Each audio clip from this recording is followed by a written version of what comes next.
Hi, I'm Laura Cox Kaplan. You're listening to She Said, She Said.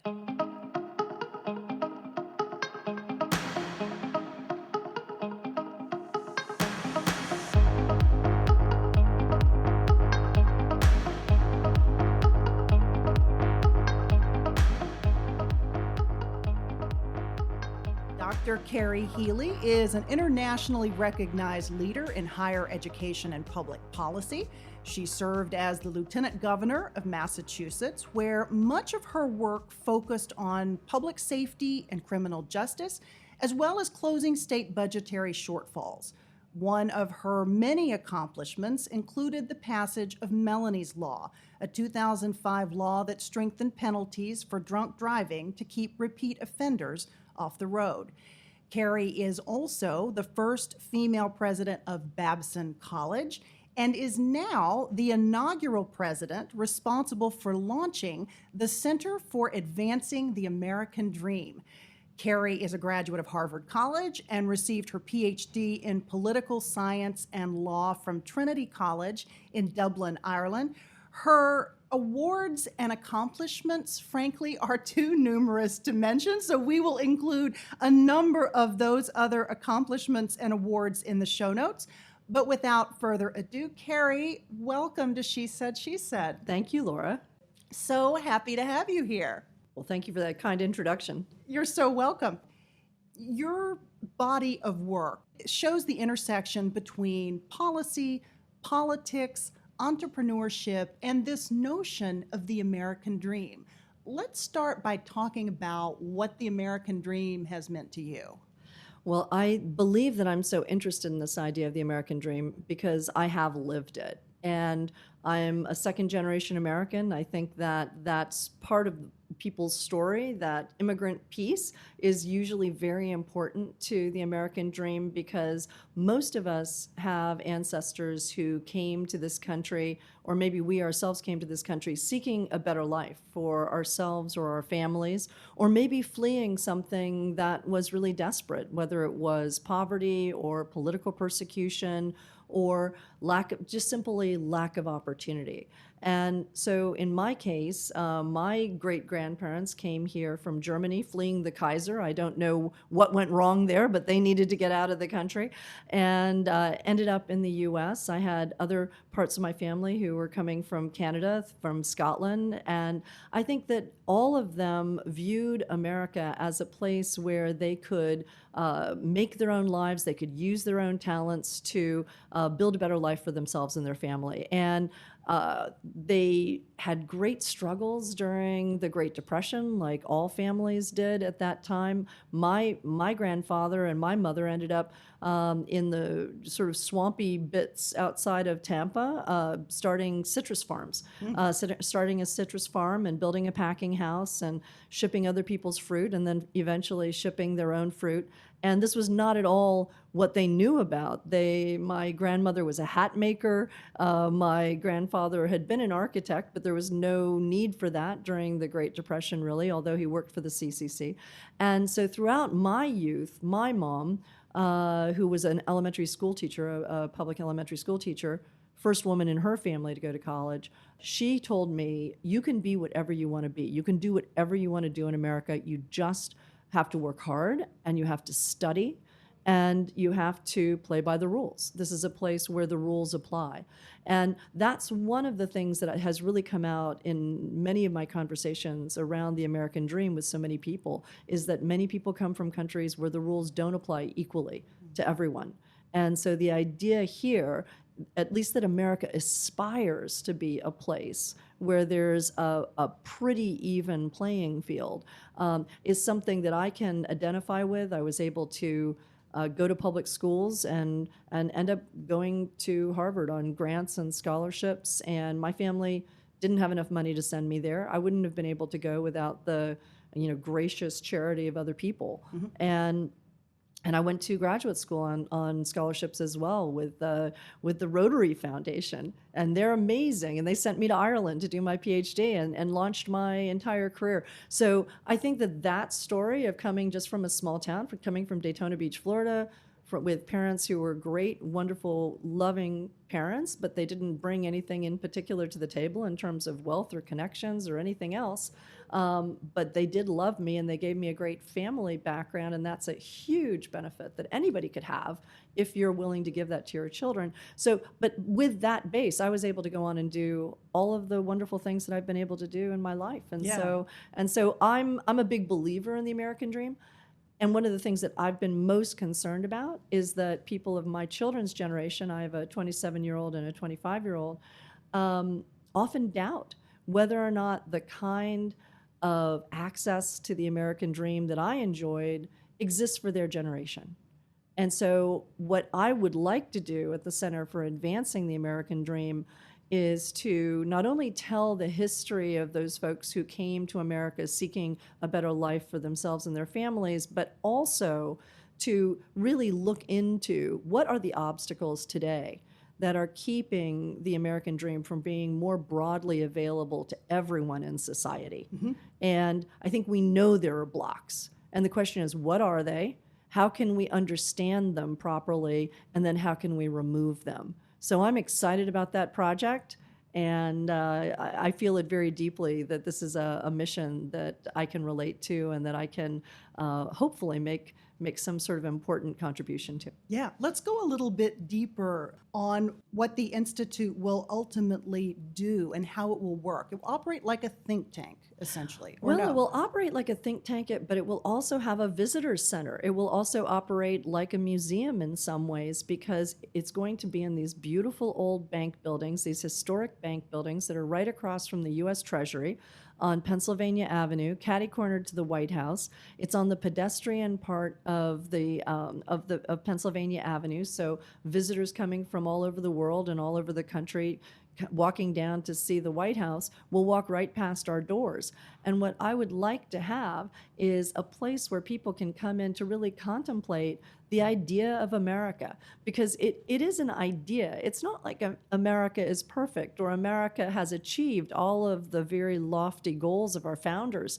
We're still so far from that, more than 200 years later, but we are still striving. And I think the point of the center and the research center inside the Center for Advancing the American Dream will be to say, okay, we're still striving, we're still making progress, and we may stumble at some points, but we need to be aware of those ideals of equality and those ideals of opportunity that were so key to our founders. Mm-hmm. And I want to renew people's faith and belief and optimism around those ideals when they come and visit us, either online or in person. What's missing? I mean, you're coming out of higher education. You served as the president of Babson College up until July of this last year. What's missing from not only higher education, but also elementary and secondary education as it relates to these concepts? What's missing? What's not happening that should be happening? That's a great question, Laura, because one of the things that we're going to be doing at the Center for Advancing the American Dream is to be focusing on 4 pillars. And the first one is education. One of the things that has supported the access to the American Dream over the years in America is that we have cared about public education. John Adams, back when he wrote the Massachusetts Constitution before the U.S. Constitution, put access to public education in there because he said if they're going to be a democracy, then the people have to be educated in order to vote. You can't have this discrepancy between these elites who are educated and people who are laborers or farmers and who haven't the knowledge to participate properly in a democracy because they haven't been allowed to have an education. So he wanted education to be equal for everyone and open. And America has really thrived on that. So the question about what kind of education should we be providing today to both our elementary, secondary schools, and also our university students in order to allow them to achieve the American dream is a very critical one. And some of the things that we're going to be focusing on are teaching entrepreneurship. I think every student today needs to know how to be an entrepreneur. It's a little bit of a catchphrase these days. Everybody wants to be an entrepreneur. They look at Shark Tank and they think they know what that is. But in some ways, being an entrepreneur is just a way of thinking and acting. It's just design thinking operationalized. You see a problem and you think of some solutions, and then you take some practical steps to get there, and you share the results with others. And it empowers people to feel like they can make changes not only in their own life, but also in their community or in society.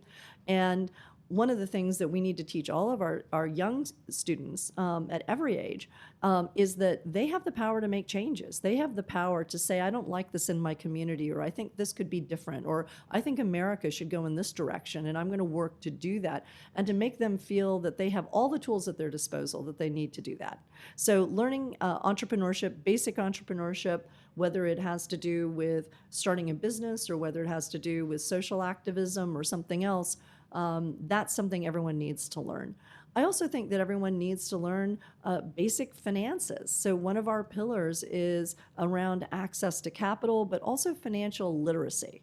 Because so often when you read the stories of people who have failed to be able to achieve the American dream, it wasn't because of any lack of hard work or talent. It might have just been because they didn't have the proper education necessary around how to handle their finances, or how to get a loan from a bank, or how to properly manage their loans that they took out for their education, or even how to assess whether they should take out particular loans for a house, for a particular college. And so one of the things we're going to be very focused on is financial literacy. And there are literally thousands of good programs around the country focused on financial literacy, but they don't seem to have the cumulative impact they should. So we're going to try to figure out, how do you coalesce this? How do you make it available online? How do you make it available to school children? How do you make educators understand how important financial literacy is to avoiding taking on too much debt for your college education, or taking on the debt for a house that maybe isn't worth it or isn't going to be a good investment for you? And how do we help people just become more financially independent over time? That's the essence of the American dream. So entrepreneurship, financial education. We're also going to talk about health. I think people need to know about basic health issues that most people, maybe they read about it on the internet, but they don't know what's true or what isn't true. They maybe see their doctor 15, 20 minutes a year. Maybe they see them more if there's something wrong, but that's not the time to be learning about health. You need to be learning about health before things go wrong so you can maintain your health. And so again, we're going to be really focused on helping people have the health that's going to allow them to enjoy the American dream. You can have all the success and all the wealth and all of the opportunity in the world, but if you're not healthy, you can't use it. So those are the things we're focused on: education, entrepreneurship, health, and financial literacy. And we think that those are really solid underpinnings for achieving the American dream. Yeah.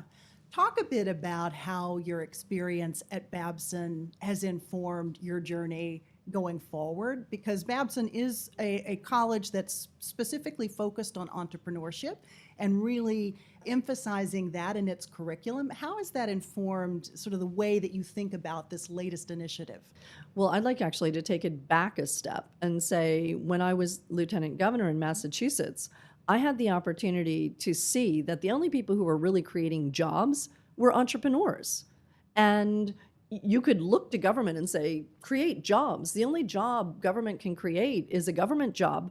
And so if you really want to create lots of jobs and contribute to the economy, you have to support job creators who are entrepreneurs.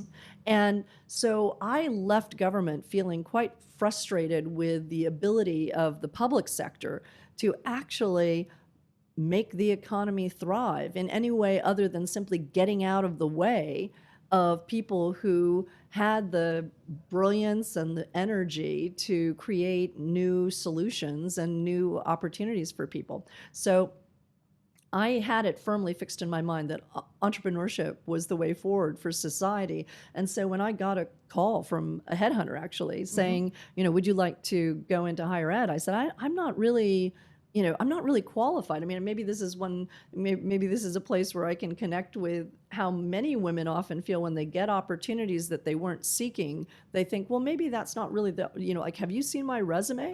Have you looked at that? Because that's not actually what I'm qualified to do. Because you had worked in higher ed, and you had been an adjunct. Yes, I had been an adjunct professor, which means that you just go and teach a course at a college, but you're not part of the faculty formally.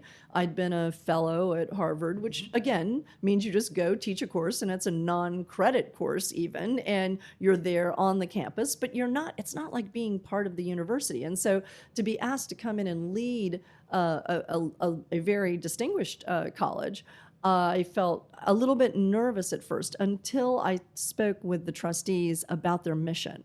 And their mission being so entirely focused on entrepreneurship of all kinds really inspired me and gave me the confidence to say, I would love to work with young people and a faculty and alumni who are engaged in creating jobs and creating great solutions to the world's problems. So I had a wonderful time. Yeah. You also, I know, focused a lot on the synergy between art and creativity and entrepreneurship and the impact that art and thinking about the world differently can have on problem solving. Talk a little bit about that. I'm so fascinated by this topic. I'd love to talk about that because I think that one of the most contrarian things I did when I first came to Babson College was that I brought the Commonwealth Shakespeare Company in to be our artist in residence, if you will, and to run our arts program. And a lot of people looked at me and said, you're a business school. Do you realize you're a business school because you've now brought a Shakespeare company to a business school? That's probably the only one on earth. And I love the idea because Shakespeare, first of all, teaches us everything. Everything that there is in life is somewhere in a Shakespearean play. So if you want to know life, you can just read Shakespeare and you've pretty much got it down. So I thought that alone is an important reason to bring them to a college. But I also thought that the whole process of as you say, being creative, being an actor, or even being an artist. All artists are entrepreneurs. They piece together their livelihood through their creativity. And so occasionally you see artists who are masterful business people as well, but most people kind of struggle with balancing that creative aspect of their life and the business aspect. And on the other hand, you see business people who can absolutely do all of the accounting and all of the structural pieces, but they need that inspiration. They need that idea that's going to spark a wonderful new business. And so I saw having artists on campus as a critical part of that educational process. And I know that many students came to Babson during that period of time saying, I am primarily an artist, and I know I'm going to be an artist for the rest of my life, but in order to survive as an artist, I need to understand business because I'm going to be an entrepreneur. I have no choice. Interesting. That's very interesting. I would have thought that your average student was probably more business-oriented, sort of going into a business career. Well, our average one was, but we were able to bring in this whole new group of students who actually viewed themselves as creatives. And when you think about how many people are engaged in programming these days, how many people think about coding is very creative. And so having that legitimacy for people who wanted to be graphic artists, who wanted to be coders, who wanted to do performance. It was great. Interesting. Let's talk a little bit about the dynamics facing women entrepreneurs who can have a really challenging time as it relates largely to fundraising. Talk a bit about how you looked at this at Babson, how you look at it now, and what's missing from the way in which we're trying to help female entrepreneurs. Well, money is missing. That seems to be what's missing. It's so fascinating because women entrepreneurs are just as or more successful than male entrepreneurs given the same resources.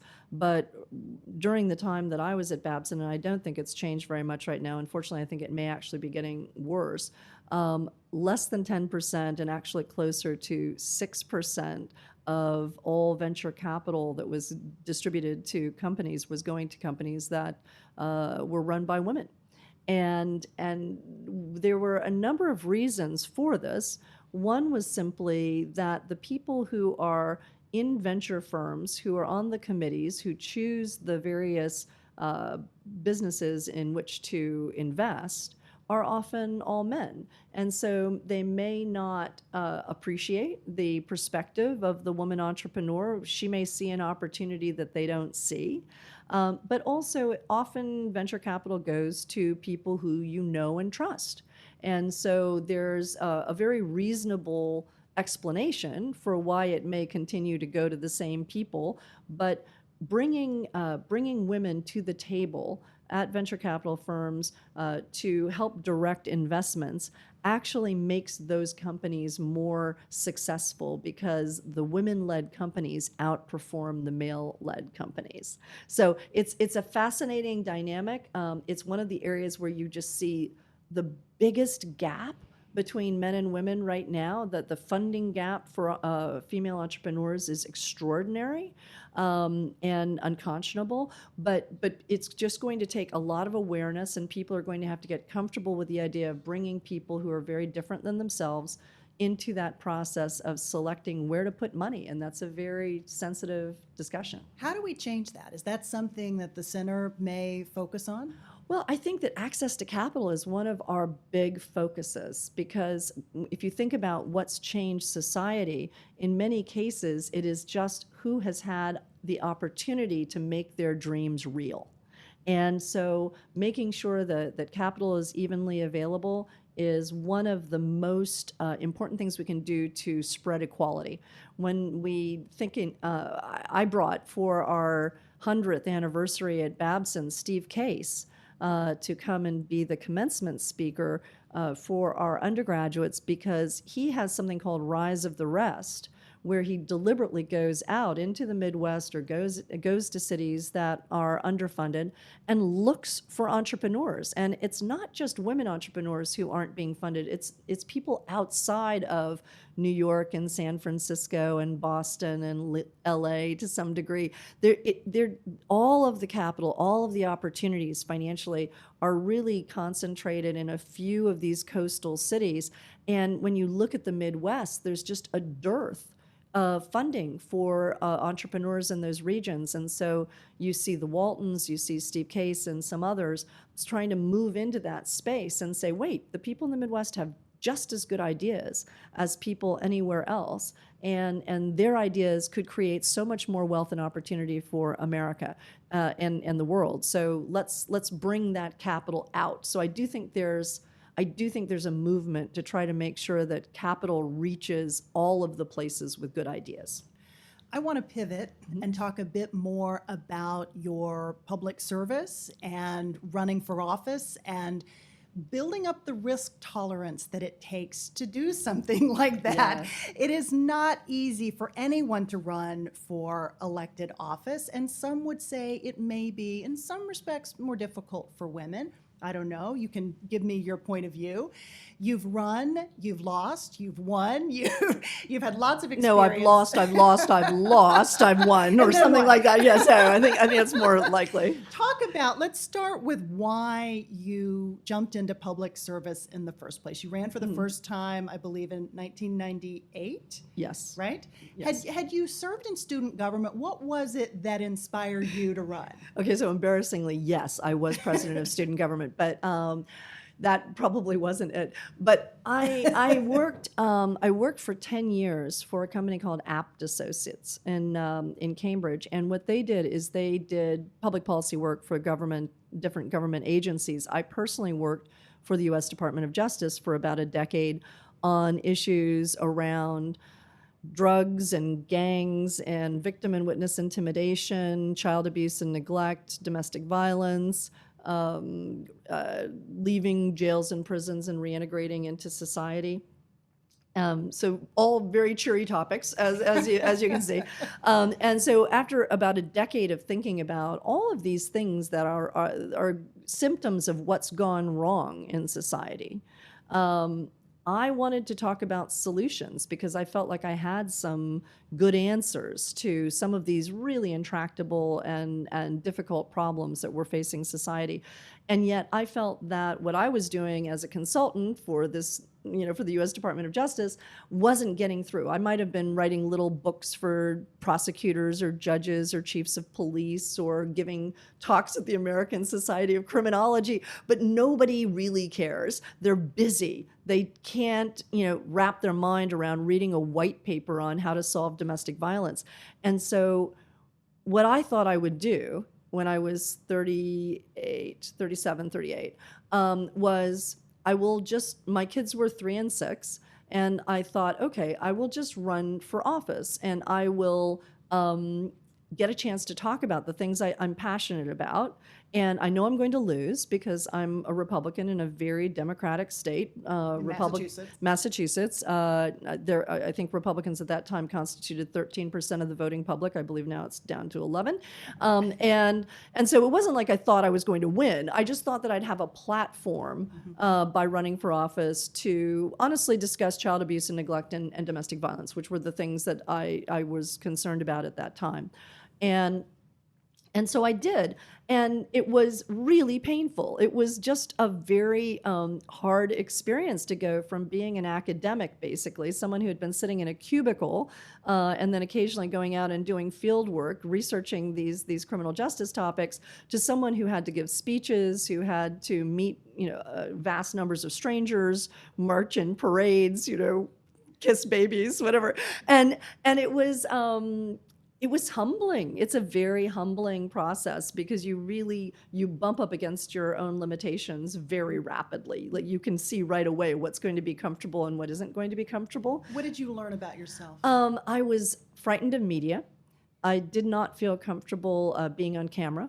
In particular, my first televised debate, which was just with a little cable television station in Beverly, I broke out shaking so violently that they almost stopped the cameras because I was just so like chattering like I was in the North Pole, and I got through it. But I've realized over the years that I've had to genuinely work on the media piece, because if you can't communicate your ideas, if you can't communicate what you care about, then you're not going to get action. And so that was a big part of it. The other part for me was that my party just was not embraced in Massachusetts. If I'd been running in a Midwestern state, perhaps I would have had an easier go. So I always needed to be able to explain my ideas and explain why I believed in what I believed in more clearly and more I think, empathetically, probably than you would if you were in a place that had a more diversity of ideas,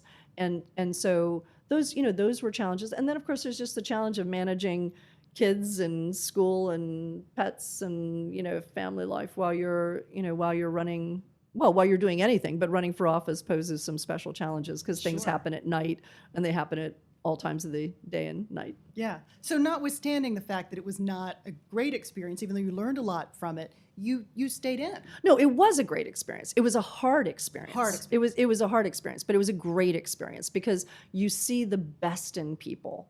Now I know people feel like, oh, politics is so negative. It was always negative. It was always, I don't think I ever had a race where you wouldn't have said there was significant negativity. But that said, you also met these people who were just so idealistic, so inspirational, so willing to go stand out in the rain on a corner and hold a sign because you believed in the same things that they believed in, and they were going to give up their Saturday and go stand out on a street corner, hoping to help you. It was unbelievable that people would do this, and they weren't doing it just for you. They were doing it because of what they believed in, that this was the democratic process, and they believed in America. And I met so many wonderful veterans. who had served the country. At that time, a number of World War II veterans were still alive and active. And I remember one man I worked with who had literally been among the people who stormed Omaha Beach, and he survived, and he marched all the way to Berlin and was there when the war ended. And his degree of patriotism and his love of the flag and his understanding of the sacrifices that people have made for America was just incomparable. And he educated me, even though my dad was a World War II vet as well. Just spending time with people like that, it was so uplifting. So I went on to lose more. Because I found it such a positive experience. And then eventually, on my third race, after I had become party chairman, which is like overseeing about 5 or 6 people, I ran with Mitt Romney for lieutenant governor in Massachusetts, and finally succeeded. Yeah.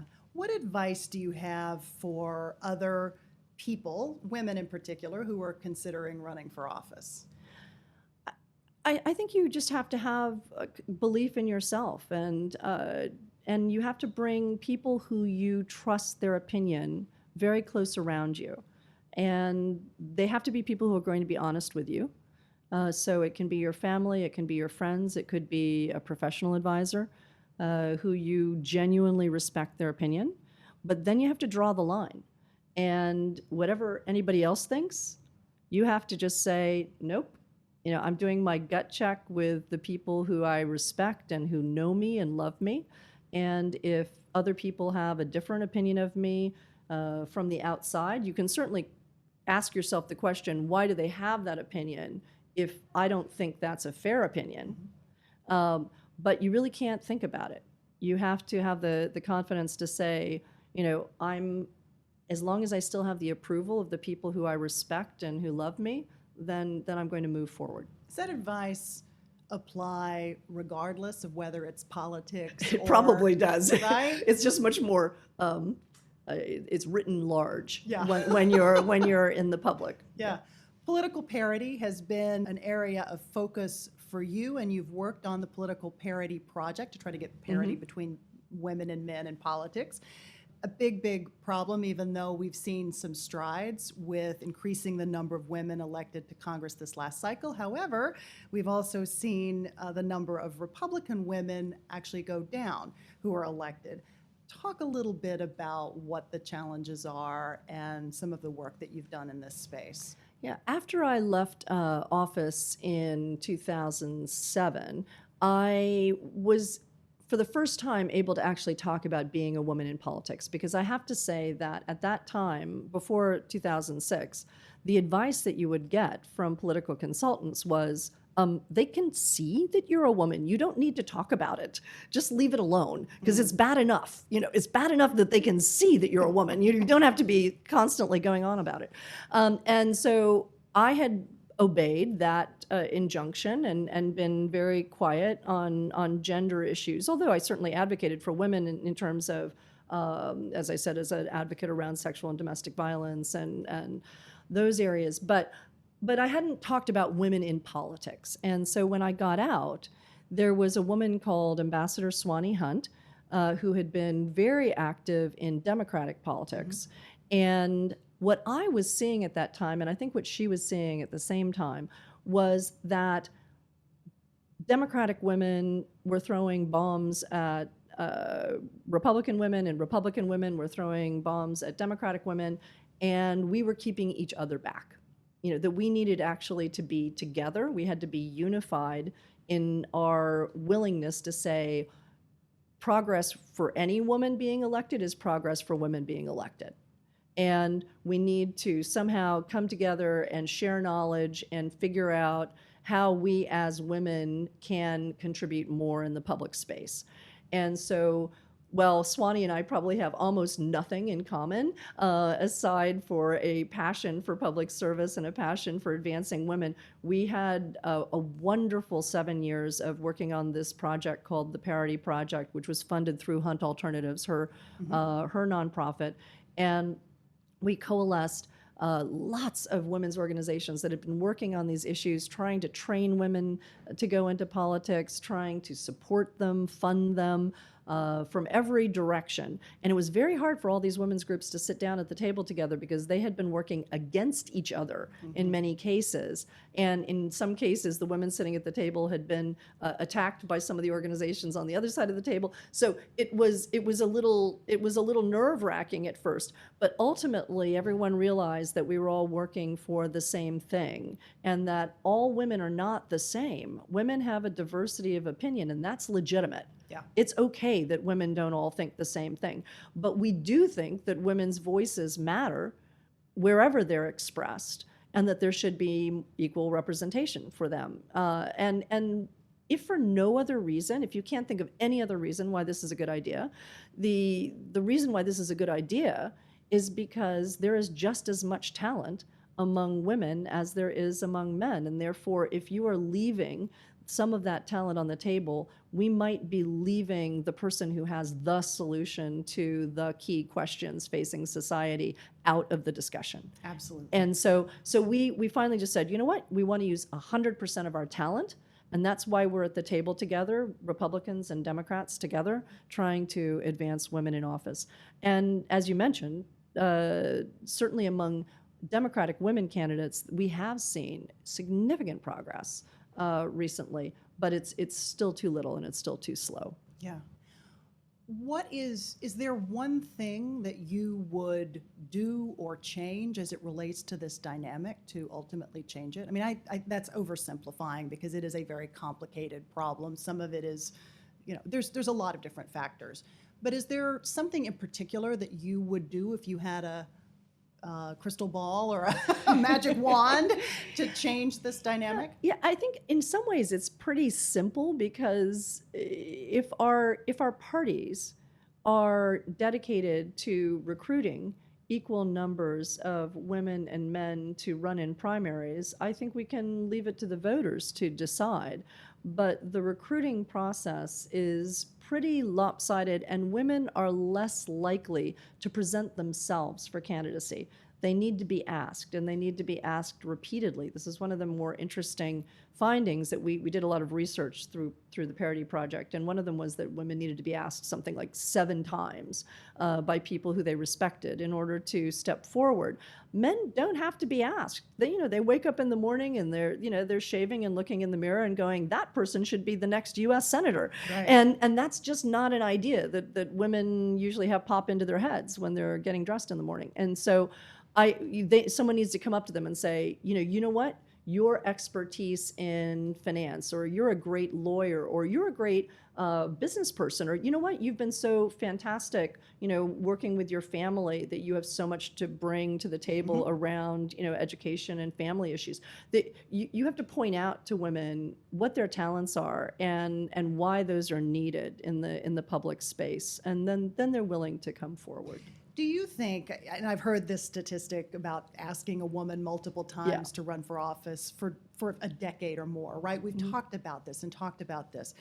I would think that socialization of this notion, if you know as a woman that maybe you're holding yourself back, that maybe you're less inclined to step forward, does that change over time? Or why hasn't it changed? Why isn't there more of an awareness of the fact that, oh gosh, yeah, maybe I am qualified. Why am I not raising my hand? Does that change? Well, I think the negativity around politics right now really puts a lot of women off. Even when we were studying it 10 years ago, it put people off. And you could not really compare the environment at that time with the environment today. And many women look at it and say, you know what, not for me. I can't, I'm not interested in entering that fray because it seems so personally destructive. So the only counterbalance to that is that you have to say, is what I believe in important enough to take these risks? And do I have something to bring to the table that may be unique, or maybe it's just your responsibility as a citizen to take some of these risks, to speak out, to make sure that society is what you think it ought to be, as opposed to allowing it to be driven by others. You talked already about running for office, losing, winning. What's your advice for bouncing back from setback, whether it's a political loss or a personal loss? What is the process that you go through to pull yourself back up, dust yourself off, and just keep going? This is a very good question. This is, I would have to say that it takes a long time to recover. People underestimate how long it takes to recover from a major setback, probably of any sort, but certainly an electoral setback, because you're so invested in that effort. You have to, even if you know that you have almost no chance of winning, you have to really invest yourself in that effort as if you were going to win. So it's always disappointing, no matter how much rationally you know you're likely to lose. And then you have to look at the positive pieces of it. You have to say, what good has come out of this? And I think if you start looking at the good pieces as opposed to looking at the bad pieces, it's pretty easy to be resilient. You will have met so many new, interesting, wonderful people. People know your resume. People know who you are, so they're more likely to reach out to you and say, hey, I have this opportunity. Would you like to serve on this board, or would you like to join this group, or would you like to come over for dinner? And I think that those kinds of outcomes, while they may seem peripheral, really help you be resilient, because you realize that no matter what happens, something good is going to come out of this. And then once you're in office, you can easily point to the things that you were able to do that made people's lives better, that maybe even saved lives, like Melanie's Law, or establishing recovery high schools and allowing kids who are recovering from drug addiction to be able to be in a drug-free school and graduate, and many of them are now going on to college. And when I'd go to those graduations, and I think I had a hand in founding these schools, it's just so rewarding to see the outcomes of public service, that once you've done it and you've succeeded in doing it, you're never going to doubt that it was worth the effort involved, and honestly, some of the pains and setbacks involved. Let's talk about the fact that it's a new year and a new decade. I am obsessed with ways of keeping myself on track, goal setting, personal evaluations. I love tips and tricks. And I just spent an hour with my daughter last night. I ran across this cool podcast a couple weeks ago where this woman creates vision boards, and I thought, how perfect for Lane, who's 10. You cut out words out of magazines, and it sort of creates some of your goals for the year. Any processes that you go through personally, or tips that you have for setting goals, helping yourself stick to them? Wow. Boy, you've come to the wrong person. I don't even know where to go with this one. Well, you have a lot of goals with the center, obviously. Yes, I have enough goals. I don't want to set any other goals for myself. I am very excited about starting this new chapter of my life. I mean, I think one thing that perhaps may not be obvious is that I'm about to turn 60. And so that is definitely not obvious. Okay, well, thank you. Thank you. Welcome. But I'm just saying, but might not be obvious to listeners, is that, and so as a woman, one of the goals that I set for myself was to make sure that I had really planned my next chapter as I was approaching 60. And I had a wonderful time at Babson, 6 great years, but we were coming up on the centennial. We celebrated the centennial, and that was a great place to just kind of put a period and say, thank you, that was great. I learned so much. What am I going to do with my next decade? Mm-hmm. Because women start their careers so much later, and maybe a little bit slower in some cases than do men if they raise a family. And so at a moment when men might be thinking, where's the golf course? Most women are thinking, how do I do more? Like, what's the next chapter? Because you still have all this energy and there's all these things you haven't done yet that you want to do. And so I was very deliberate around that, and I did plan that, and I thought of 3 different courses, and I explored them all very methodically, and ended up in a place that I'm super happy with. But I do think that planning each decade of your life and understanding that women move at a different pace than do men is probably a useful exercise. Yeah, most definitely. The whole career transition piece, I think, is so big for women. And just to make it deliberate, to say, I'm going to end this chapter and I'm going to find the chapter that's right for my next decade. Yeah. The other thing is knowing when, right? Yeah. You had a clear data point, but sometimes it can be very hard to let go of something, especially if it's something that you love. Right, exactly. I could have, continued and been very happy at Babson, but I worried that I would be missing the opportunity to have another really fun chapter in my life. Yeah. One final question. We ask everyone who comes on the podcast for a single piece of advice, a life hack, or a mantra. Maybe it's something that you wish you had known when you were younger, something that you tell your kids, maybe your North Star. What would yours be if you had to boil it down to one thing? I think over time, I've gotten very focused on being around people who are extremely positive, and only being around people who are extremely positive and who want to do things with their lives that are contributing to the betterment of society. And if you do that, you're just happier. And it helps you keep your values straight, and it helps you be a wonderful example for your kids because you're positive, and it allows you to see the beautiful things in life that you might miss otherwise. So I think focusing on being positive and seeing positive things and being around people who share that is an extremely important thing to do. It's lovely. Thank you, Kerry. Thank you so much for being here. Thank you. Really appreciate Thank it. you. To learn more about Kerry Healey, please be sure to check out the show notes for this episode, episode 82. I will also include some photos from our visit today. Remember to follow us on Instagram and Facebook for our latest updates on new episodes and other new content aimed at keeping you inspired and motivated all year long. And if you haven't had a chance, be sure to go to the website and subscribe to receive additional newsletter content as well. As always, thanks so much for listening and for being part of our growing She Said community of amazing women like Kerry who are inspiring and real and having a very positive impact on the world every single day.